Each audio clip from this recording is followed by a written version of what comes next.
Tara, samahan niyo akong gumawa ng lumpia.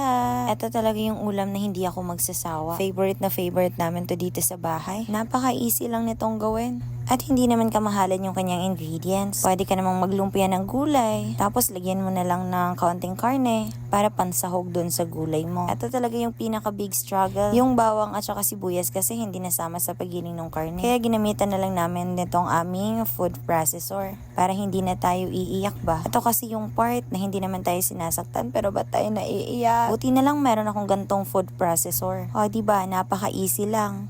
Pantay pa yung pagkaka-chop niya. Baka gusto mo din mag-check out nitong processor ha, para hindi ka na mahihirapan mag-chop ng mga sibuyas at bawang Ilagay ko na lang to sa yellow basket. Click mo na lang kung nagustuhan mo. Eto na, tapos na pala natin balutin. Ayan, magluluto na tayo para meron na tayong ulam. Mabilis na lang tulutuin since luto naman po yung kanyang sahog sa ilalim. Bali yung lulutuin na lang natin dito is yung wrapper na lang. At ayan na, kainan na.